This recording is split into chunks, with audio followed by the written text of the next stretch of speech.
Welcome to this presentation on membership in the fitness industry.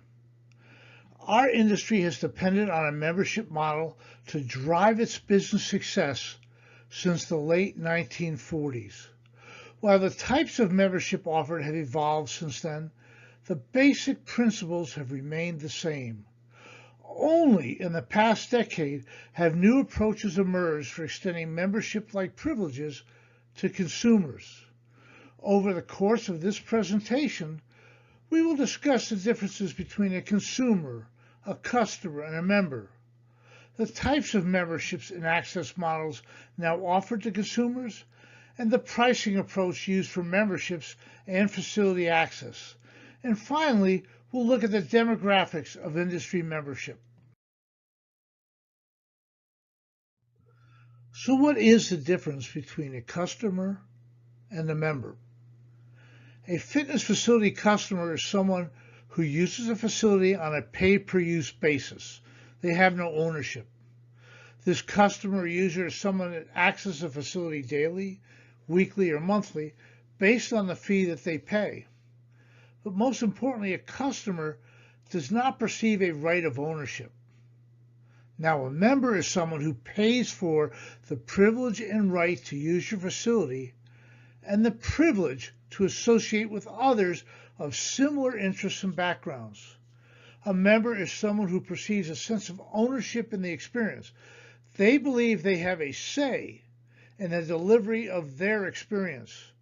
A member is also someone who connects not to the facility, but to the people and sees themselves as part of a connected social community. As mentioned previously, there are a lot of different models for facility access and membership in the fitness industry. The first one is called pay to use, pay to play, pay to go.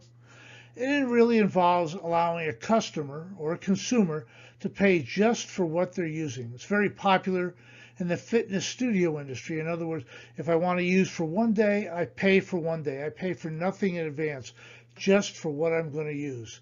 It was very popular in the 60s and 70s with racquetball, and it's reemerged with fitness studios. The second is packaged or bundled access. This allows you to wrap a certain number of visits into a payment. So you may want to have a 3 visit or a 5 or a 10 or a 20 visit package. So the person pays for a set number of visits. It's not a membership, but it's a subscription for a certain number of visits. Again, it has emerged as a result of the boutique industry, which uses it more than anyone else in the fitness facility industry. And again, it allows that consumer or the member to pay for a specified number of visits. Third is a month-to-month membership. In other words, a member pays 1 month in advance and pays every single month. It offers unlimited access, but with restrictions. So, for example, there are month-to-month memberships that just allow 4 visits or 8 visits, and in some cases, unlimited visits. For example, Orange Theory has a membership for 4 visits, a membership for 8, and one for unlimited. The individual is billed on a monthly basis, and payment is on a month-to-month basis. Almost all clubs and many fitness studios offer this type of subscription for membership. Probably the most highly used membership in this country is a membership contract with an auto renewal. A membership contract means the consumer, the member, pays for a specific period of time. It might be a 1-year contract, a 2-year contract, a 3-year contract.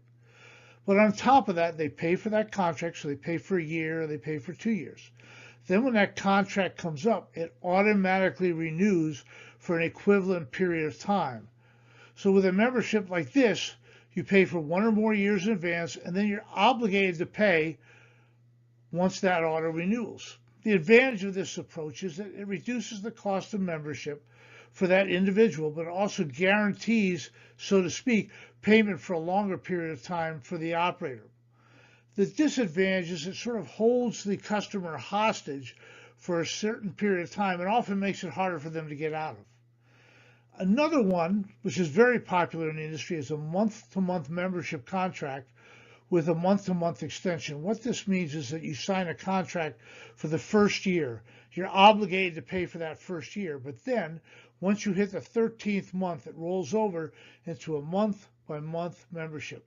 The advantage of this is for the member is that you know you're only obligated to a year. There's no auto renewal. Once that year is up, then you're billing by month and paying by month. The upside for the operator is at least they get that first year of membership up front. What I'd like to talk about next are the different types of membership categories that exist in the fitness industry. The first is an individual membership, and as it says, it's bestowed on one individual. Second, welcome to this presentation entitled Insights into the Basics of Marketing. P.T. Barnum, the founder of the Barnum and Bailey Circus, said, "Without marketing, something terrible happens. Nothing." That proclamation, made over 125 years ago, is as true today as it was then. No matter how great your business's value proposition, no matter how great your programs, no matter how dynamic your staff, customers will ignore it unless you market it. And we should add, market it effectively. This presentation is intended to provide an overview of what marketing is and the various approaches to marketing that a fitness operator can pursue. What is marketing? Marketing is a modern form of storytelling, a means of communicating who you are, what you believe, what's important to you, how you are different, and why you have meaning to consumers. In the past, storytelling literally meant sitting down and sharing a story with an audience. Today, it involves a more complex process that integrates a variety of communication strategies, ranging from word of mouth to social media. The goal of marketing is to communicate who you are, what your brand promise is, and the value you bring to the table. If done well, marketing can generate considerable appeal for your brand and ultimately foster purchase intent. Marketing can foster a brand's image, it can influence buying decisions, and it can attract potential customers. In many instances, it can even sell a product. Marketing can take many approaches. While there are numerous approaches to marketing, most of today's marketing or storytelling takes one of three forms. First is brand or image marketing. When you use brand marketing, you are telling the world who you are and what you stand for. It relays to consumers your brand promise, your image, and your reputation. It reinforces what you stand for, which is your brand promise. Every business needs to conduct brand marketing. Otherwise, consumers will never know who you are or what you stand for. All great brands leverage brand marketing. Brands such as Apple and Nike are masters of brand marketing, as are the two firms whose images appear on this slide. Second is content marketing, a form of marketing that has grown in prominence over the last decade. Content marketing is designed to educate and inform the public, and in some cases, to share the stories of a brand's fans. With the advent of millennial purchasing power, content marketing has evolved into collaborative content marketing, which means that the content is not driven by one individual or one firm, but through the collaboration of many, usually a brand's staff and its customers. When content marketing is done correctly, it helps consumers make informed choices based on an elevated level of knowledge about a subject, a brand, and often the people behind the brand, the staff and customers. Content marketing can't be overly self-serving. Otherwise, consumers see it as fabricated hype. Consumers want authenticity from their brands, and content marketing can go a long ways towards establishing that authenticity. Blogs are one of today's most powerful content marketing strategies. Another is community forums where clients and fans can share their stories. The third form of marketing is call to action marketing. Call to action marketing is designed to get people to act, whether it's to visit a club, sign up for a class, or purchase personal training. Call to action is about driving traffic. It doesn't tell your story or communicate who you are. Call to action campaigns are built on the principles of scarcity and opportunity. Examples might include a special discount or a complimentary offer. Call to action campaigns are important to driving foot traffic and sales, especially in a competitive environment. Call to action can't be done to the exclusion of the other two approaches. When call to action marketing is done a few times a year, and can be far more effective than if done on a constant and regular basis. Now that we've introduced the three general approaches to marketing, welcome to this presentation on budgeting and forecasting. As the quote on this page infers, a budget tells you where your money will come from and where it will go, rather than guessing where it's coming from or where it is going. In this presentation, we will discuss some of the most important aspects around budgeting. A budget is a financial business plan. It takes the narrative of your business plan and casts it in numbers, so you can have clarity on how much money you expect to generate, how much you expect to spend, and most importantly, how much you will put into the bank.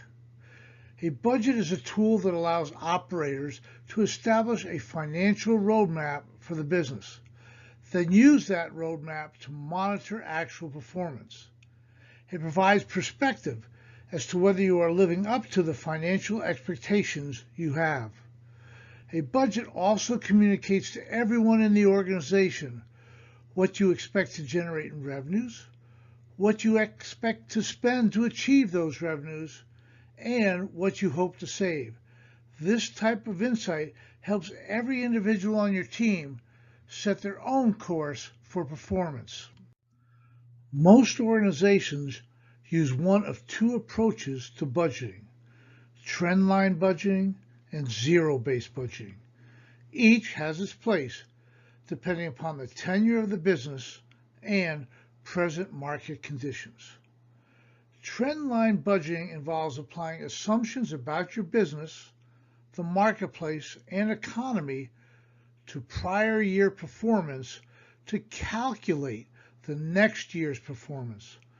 Most businesses show performance trends over a period of a few years. Those trends may be favorable or not, but they demonstrate a basic principle of business, that past performance is an excellent indicator of future performance. On this slide, we see one club's trends for the past 3 years.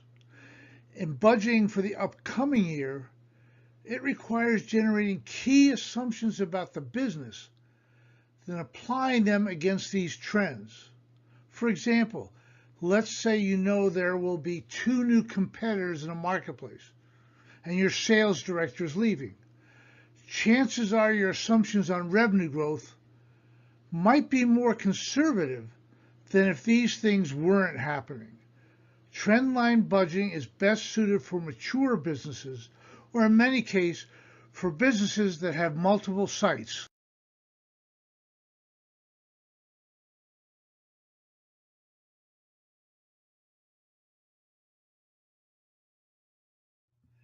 Zero-based budgeting involves starting from scratch and applying assumption based on an understanding of your business. It is the most practical and accurate approach for a new fitness business. Zero-based budgeting requires the operator to know how many clients they expect to serve, the frequency of client visits, membership levels, pricing levels, wages, commissions, rent, utility rates, and much more.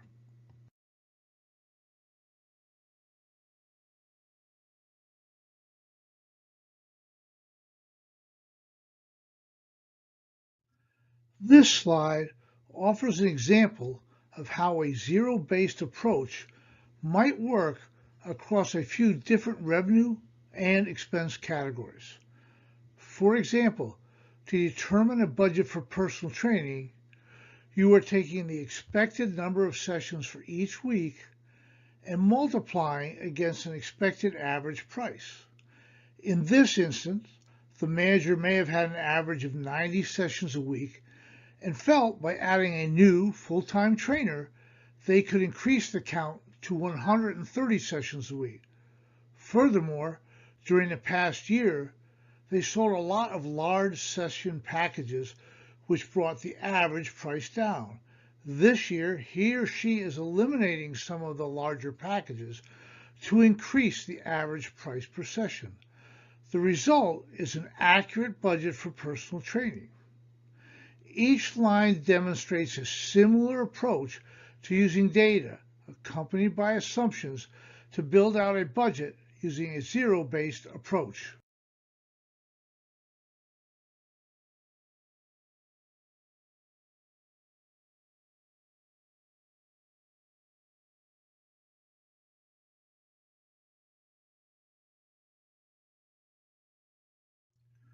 Forecasting is another form of budgeting used to adapt to changing business circumstances. It takes into consideration recent business performance, upcoming business conditions, and the budget. The objective is to consider past performance, then factor in current conditions, and arrive at a modified budget that properly frames the financial path ahead. Public firms do quarterly forecasts. In the private sector, it is not as common.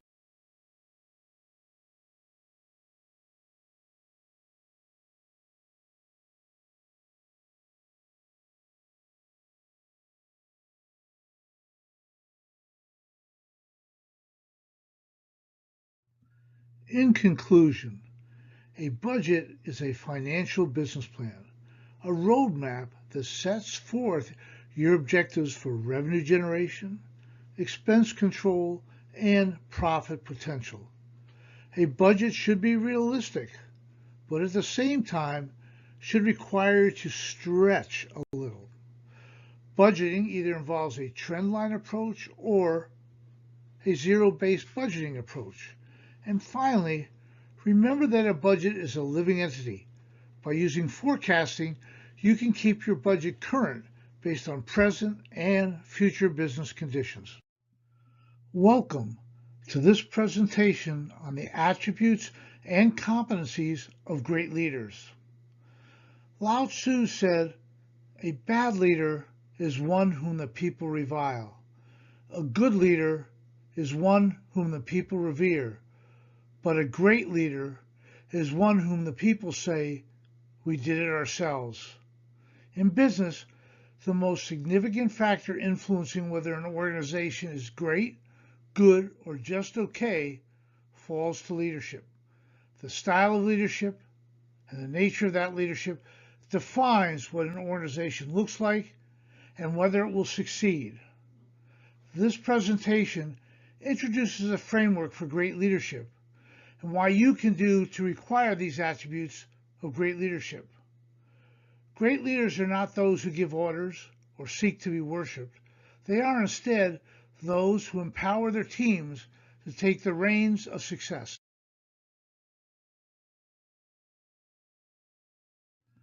Great leaders are individuals whose vision, passion, and discipline allow them to build great organizations. Great leaders are constantly seeking to enrich their organization, one by constructing a relevant and compelling culture that connects everyone in the organization to a higher purpose, by building a value proposition that delivers authentic and magical experiences for its customers, and by constantly improving the business by enriching its competitive advantage in the marketplace. As Albert Einstein brings forward, the destination of great leaders has no barriers because great leaders forge a way to make the vision come alive.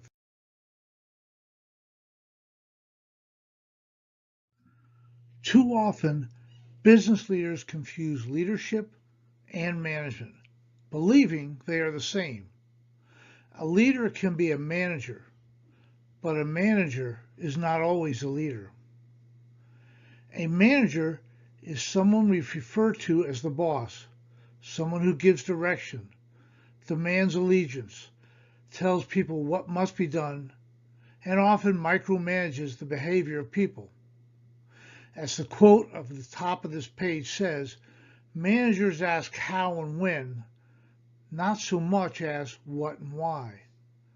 Leaders don't manage, they inspire, they coach, and they mentor. Leaders frame a vision that empowers people to take accountability for what needs to be done. Leaders are agents of change, not barriers to change. Leaders don't feel the need to manage people's actions. Leaders want to ignite the passion and discipline of each team member in pursuit of a common goal. Leaders say, let's go, not go. The new leadership paradigm says that one of the primary roles of any leader is to create more leaders. Prior to the 21st century, the most common form of leadership involved a boss who sat at the top of the pyramid telling everyone what to do and when to do it. As the quote on the top of this slide says, there is one leader and the rest followers. The path was not questioned, the destination not known, and only that by blindly following a leader was the outcome achieved. Now that we are in the 21st century, business authorities are saying we need to rethink this old approach to leadership. This new thinking declares that followers wanted to lead, individual talent wanted to dance. Leaders now follow, and most of all, leadership is not about blind allegiance, but about herding the talents of independent souls toward a common and compelling vision that will follow for everyone. How we lead can be framed by how we see the world. In the past, most organizations saw leadership from a logical and pragmatic perspective, based on a cognitive approach that involved immersion into the numbers and leading by clear objectives. The worst element of this old approach was the belief that leaders could intimidate people to perform better. Intimidation may get people to buy in out of fear, but research shows that productivity. Welcome to this presentation on constructing and sustaining a powerful organizational culture. Culture is to an organization as roots are to a tree. Culture nourishes the organization by providing it with the framework for how to conduct business. The culture of an organization is reflected in the beliefs and behaviors it displays when dealing with employees, customers, and the public. How a business treats its employees, how it handles customers, the messaging of its brand, and the practices it uses on a day-to-day basis are all a consequence of an organization's culture. As the quote on this slide from Howard Schultz says, culture defines priority. It's your roadmap. In this presentation, we will begin with an overview of what culture is and its link to the member or client experience, followed by an exploration of the key building blocks of organizational culture. The service profit chain was introduced to the business world in the mid-1990s when it was published in a book entitled The Service Profit Chain. The premise of the service profit chain says how we treat our employees directly reflects on the customer experience and business profitability. The first link in the chain is internal service quality, which drives employee satisfaction, employee loyalty, customer value, customer satisfaction, customer loyalty, and finally, profit. The first link in this chain, internal service quality, is organizational culture. An organization's culture will define whether its internal service quality is great, good, or mediocre. If you build and sustain a great organizational culture, it will drive customer loyalty and business profitability.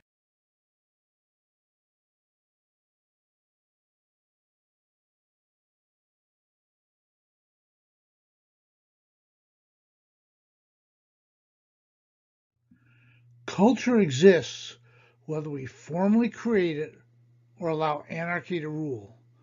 All civilizations, including organizations, establish a culture to guide their beliefs and behavior.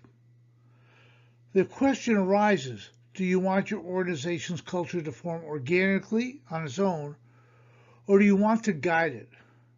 If you want to lead a successful business, you want to take the lead in creating the organization's culture. As the quote on this slide says, the only thing of real importance that leaders do is create and manage culture. As the leader of your business, you are the one responsible for building and sustaining the culture.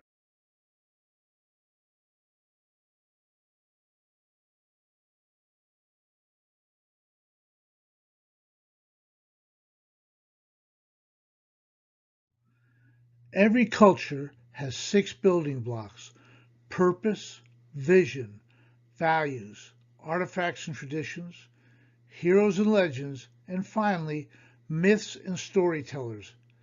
The absence of any of these will weaken a culture, and after a while, their absence can lead to an obsolete brand.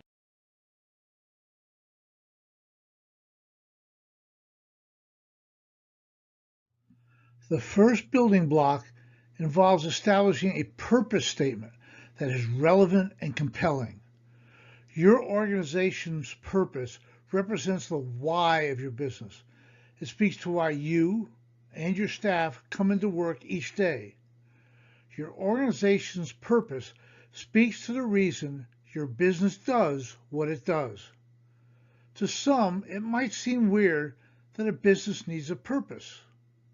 You may want to think of your purpose as the higher calling for why you do what you do.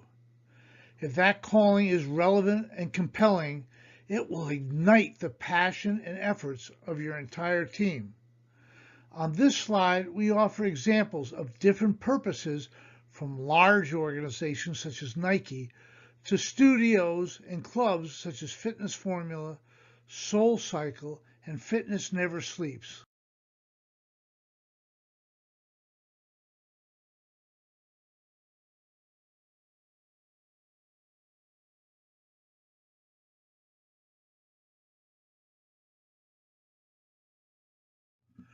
Once you've established a purpose, the next step is to define the vision. Think of the vision as a statement.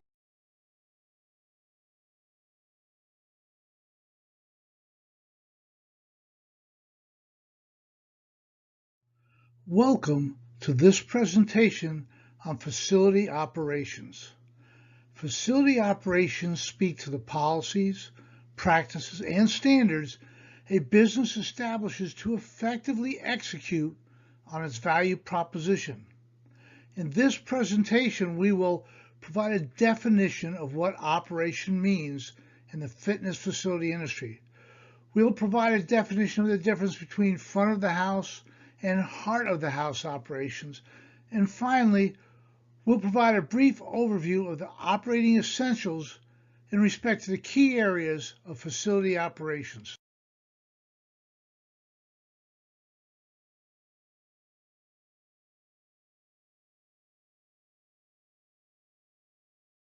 So, what exactly do we mean when we refer to operations?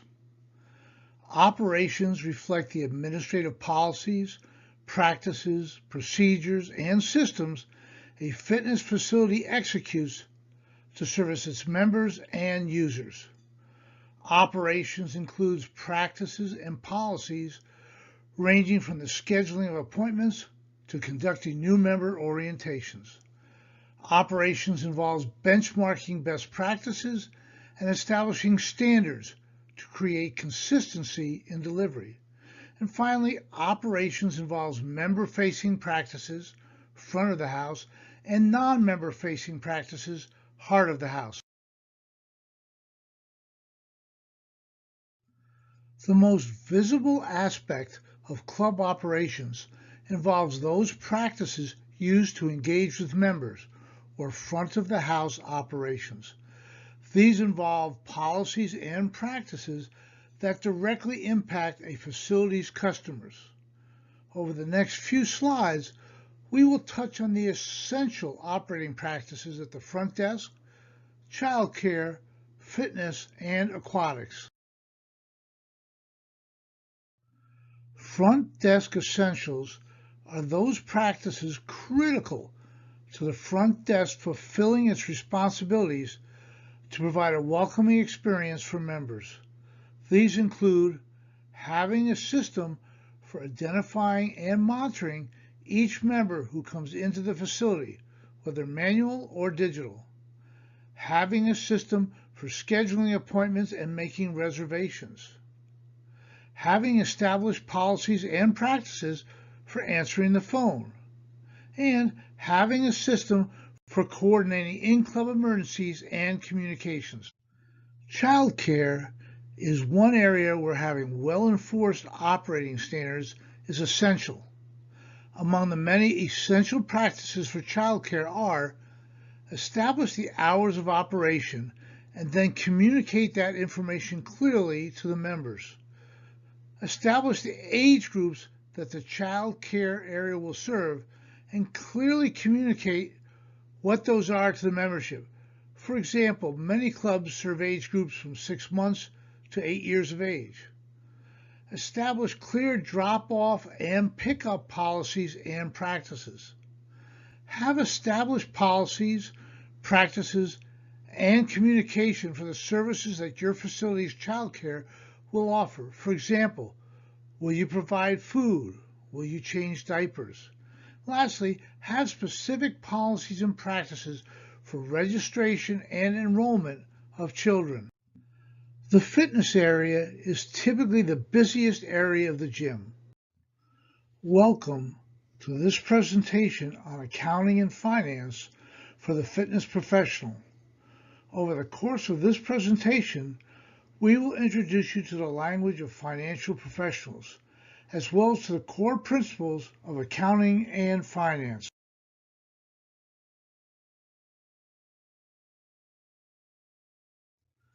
The first thing to know about accounting is there are two approaches to accounting. The first is called cash accounting or checkbook accounting. Under this approach, you account for every dollar made or spent when it happens. It is often the approach used by small businesses. The benefit of this approach is it tells you immediately what you made, what you spent, and what you have remaining. Accrual accounting is used by most businesses. Instead of accounting for revenues and expenses as they incurred, they are accounted for per a pre-planned schedule. To demonstrate the differences between these two approaches, we will use the sale of a 20-session personal training package for $1,000 with an expiration period of 90 days. Under cash accounting, you would account for the $1,000 on the day of the sale. Under accrual accounting, You would account for the value of one session every time it is used, with the entire amount accounted for over a 90-day period.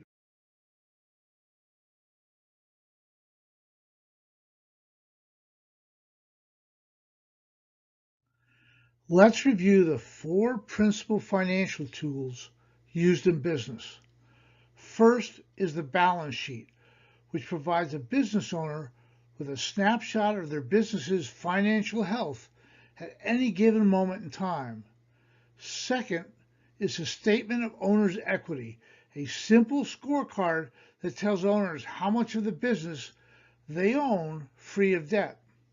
Third is the profit and loss statement, or P&L statement, which is the most frequently used financial instrument in business, and a tool that communicates how successful you are at generating a profit. And last is the departmental income statement, a profit and loss statement used for a department within a larger business entity. For example, a fitness department and a large multi-purpose club.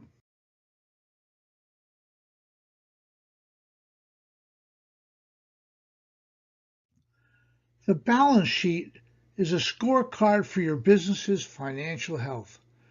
It is composed of 3 distinct elements. First are assets, which represent the things of value in your business, or the things you can convert to cash. Second are the liabilities, which represent the cash value of the business's debts or obligations. And third is owner's equity, which is the cash value of each owner's stake in the business.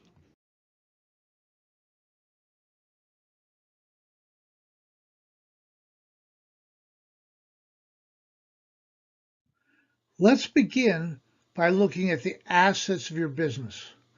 Assets are typically reflected as either current or non-current assets. Current assets are holdings that can be converted to cash within the next 12 months. This may include cash in the bank, equipment that can be sold, prepaid expenses, or inventory, such as pro shop items. Non-current assets are holdings that would require more than 12 months to liquidate, items such as property, building structures, and certain equipment. These are holdings that have a cash value, some of which you can liquidate if needed quickly, and others which may take considerably longer to liquidate.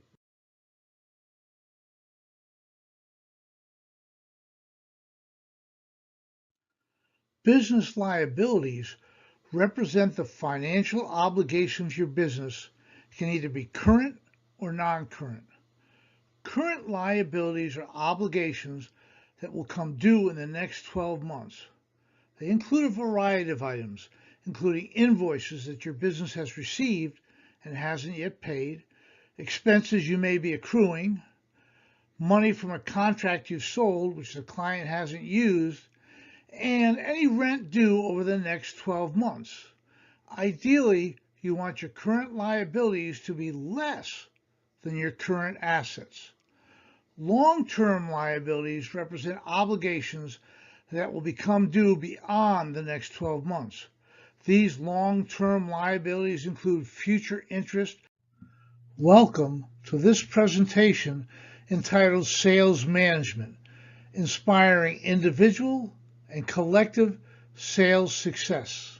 Over the course of this presentation, we will discuss what it takes to manage the sales process in a fitness club or a fitness studio. Sales involves finding out what a person needs, wants, or has an interest in, and then connecting them to the solutions our fitness business offers. Sales management is different. It involves developing and managing systems, leading and coaching people, building sales plans, and monitoring sales performance. And finally, it involves recognizing and rewarding sales performance, both for your team and for each individual on that team. Among the most important aspects of sales management is sales planning. Sales planning allows you to identify what your targets are for gross sales and net sales, but it also frames the actions that must be taken to create an environment of achievement. The sales planning process typically involves clarifying the historical sales trends and retention trends for your club or studio. It involves understanding industry sales and retention metrics and comparing your performance against the norms. It involves performing competitive club studies. Who are your competitors? What are they charging? What are they doing? It also involves clarifying your club's or your studio's sales goals. How many sales do you need to achieve your business objectives? How many personal training sessions? How many spa sales? How much in retail sales?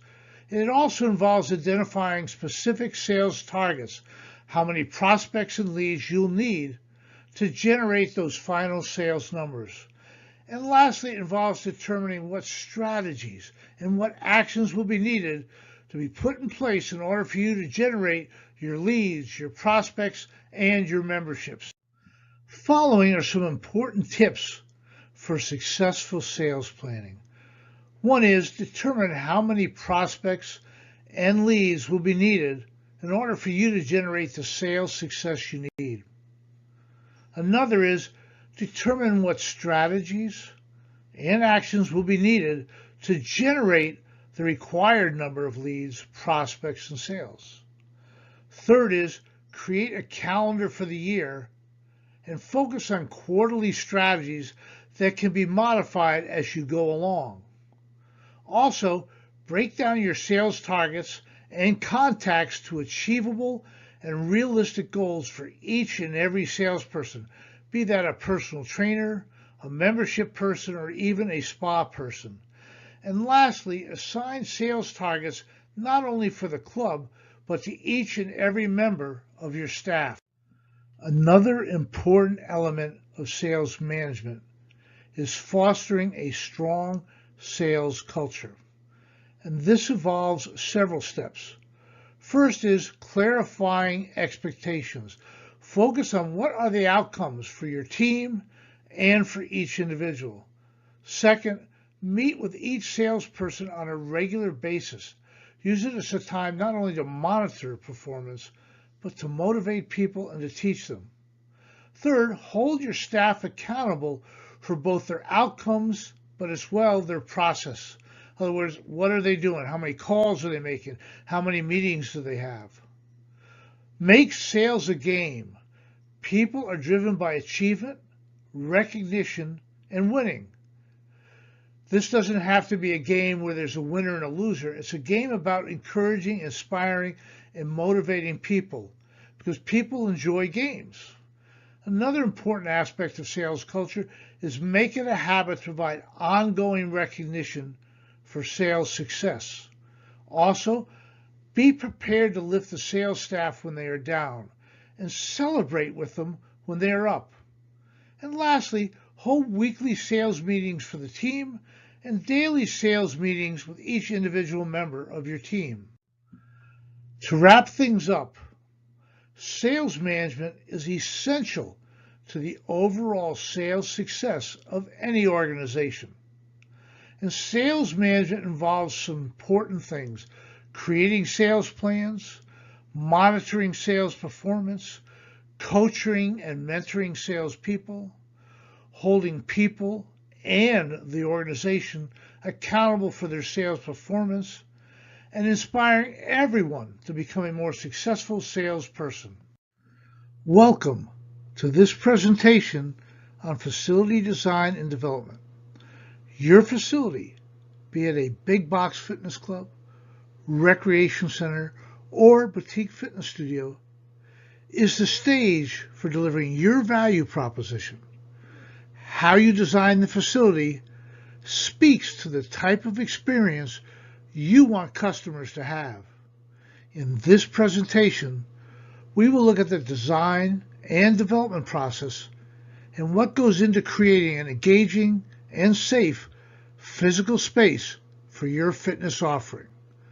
During this presentation, we will provide an overview of the general types of facilities that exist in the fitness industry. We will look at information on the basic requirements for each area of a fitness facility, and finally, provide an overview of the design and construction process. In this section, we will provide an overview of the three primary types of fitness facilities: fitness only, multi-purpose, and boutique fitness studios.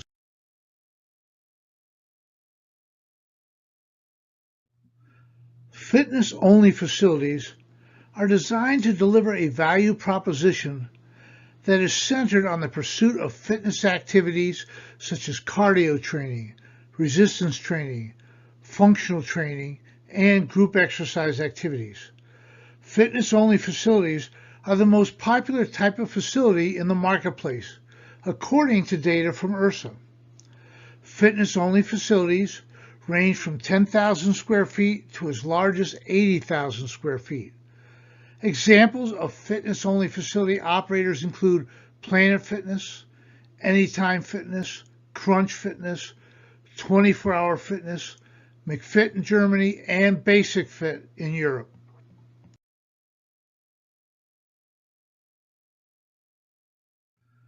Multi-purpose facilities are less prevalent than fitness-only facilities.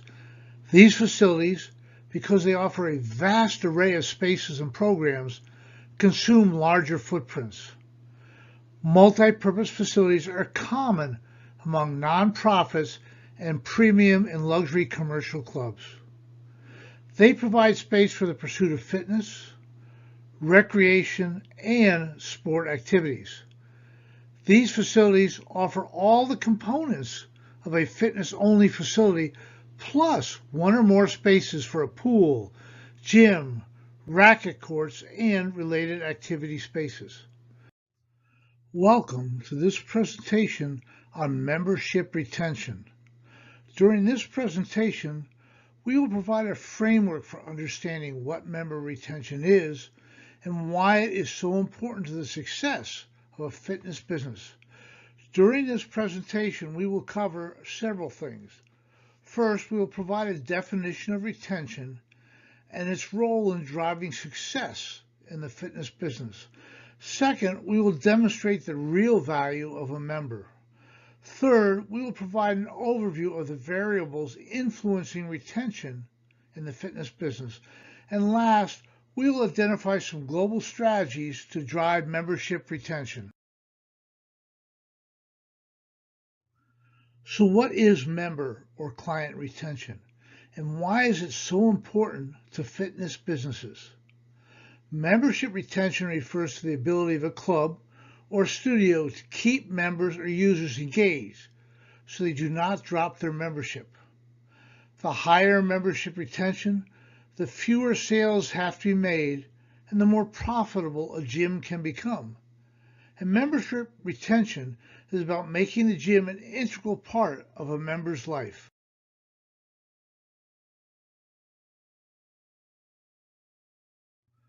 One of the interesting facts about the fitness business is that no single approach is used to calculate retention or attrition. On this slide, we use an approach that has been used by the International Health, Racket, and Sport Club Association for decades. This approach says that you take the total number of members or clients who left the business over the past year and divide it by the average member count over the same time period. This gives you the annual attrition rate, which if you subtract from 100%, will get you the annual retention level. The example on this page shows attrition comes out to 39.8%, or a retention level of 61%. On this slide, we show the average retention rates for the club industry, as reported by ISSA from 2002 to 2014. The variance is slight, ranging from a low of 65% to a high of 75%. As of 2019, the average retention rate is approximately 69%. There are operators in the US and Europe who have retention levels below 50%.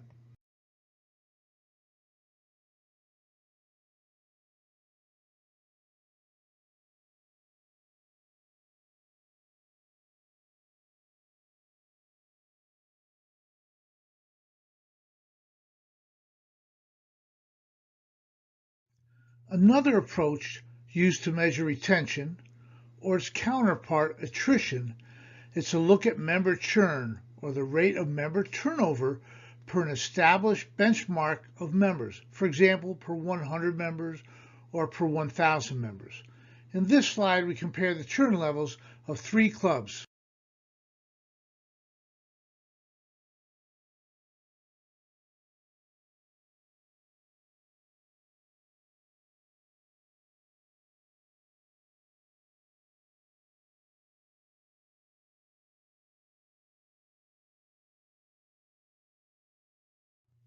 On this slide, we see the rate of member churn for the U.S. fitness industry from 2010 to 2014, based on data from ISSA's annual Health Club Consumer Report.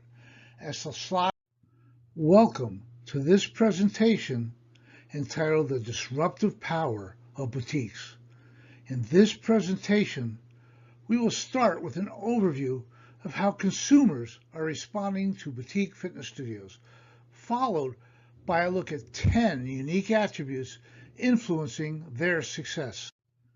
As this slide shows, in 2018, 40% of American fitness consumers frequented a fitness studio, more than visited any other fitness facility segment.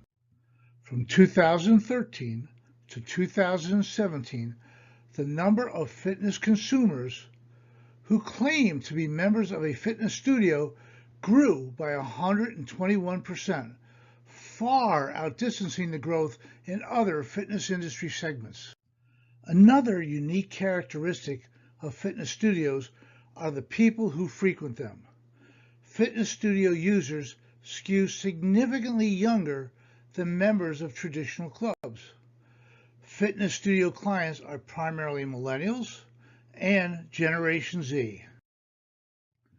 This section will look at 10 unique attributes that are influencing the popularity of fitness studios.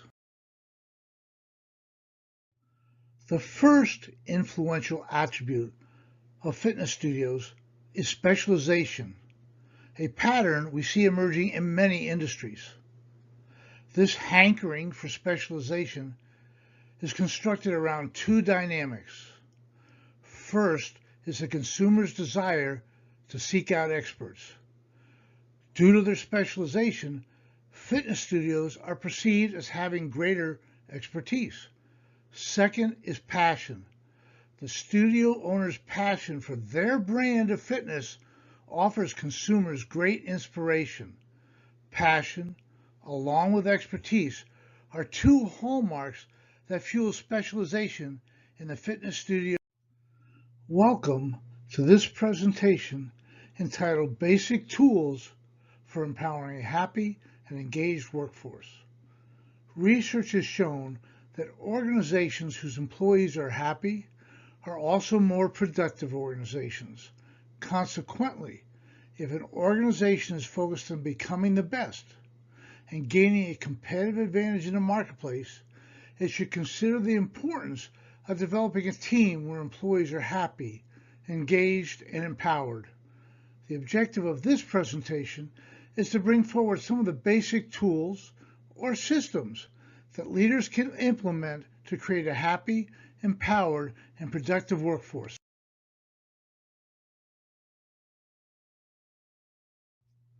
The very first tool needed to build a happy and engaged workforce involves creating a relevant, inspirational, and purposeful organizational culture. The 6 key elements for framing organizational culture are: have a purpose behind what you do, have a vision of the future, have values that speak to your beliefs and actions, have traditions and rituals that reinforce the desired beliefs and behaviors of your organization. Have heroes and legends who live your culture. And finally, have storytellers, people who can share your culture through stories.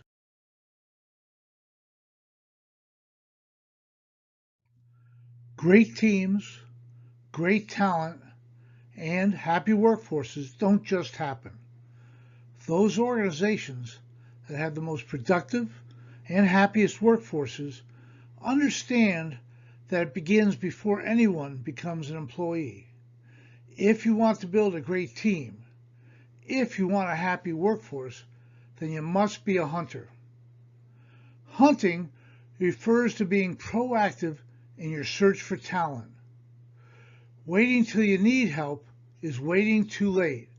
Instead, your organization needs to become proactive, constantly on the look for great talent. 3 approaches to effective talent hunting are: make it everyone's job. Welcome to this presentation entitled Business Planning for Fitness Professionals. J.R. Tolkien may have understood planning as well as anyone when he said, "It does not do to leave a live dragon out of your calculations if you live near one." While none of us have actual dragons living near us, our businesses do have dragons. Those dragons may be competitors, staff members, technology systems, or for that matter, a host of external and internal factors that have the potential to keep us from achieving our vision. In this presentation, we will highlight the importance of business planning and then move on to discuss how to build and execute a business plan for your business. A well-prepared and executed business plan is one of the most important tools at a manager's disposal. The process of creating a business plan represents a proactive approach to bringing your business's future into the present by creating a roadmap that clarifies your goals, targets, strategies, timeframes, and accountabilities. By bringing the future into the present, it can also reduce and often eliminate the influence of chance. Businesses that don't have a business plan are putting themselves at financial risk. As countless examples over time have shown, it is the businesses that are disciplined at planning that experience sustainable success. Over 200 years ago, Benjamin Franklin is credited with saying, "Failing to plan is planning to fail." Welcome to this presentation entitled Understanding the Member Experience. The goals of this presentation are, first, to provide a framework for the member experience by outlining how members and clients perceive value. Second is to look at the tangible and intangible outcomes a member or client can have as a result of their facility experience and what those outcomes mean for your fitness business. Third is to look at what elements of a club's value proposition have the greatest influence on generating memorable experiences and fostering member and client loyalty. For as the quote in this page says, "Win hearts and you have hands and purses." The member value equation describes the 6 elements that contribute to a customer's or member's perception of value. These elements consist of tangible and intangible elements, each of which falls in either the numerator or the denominator.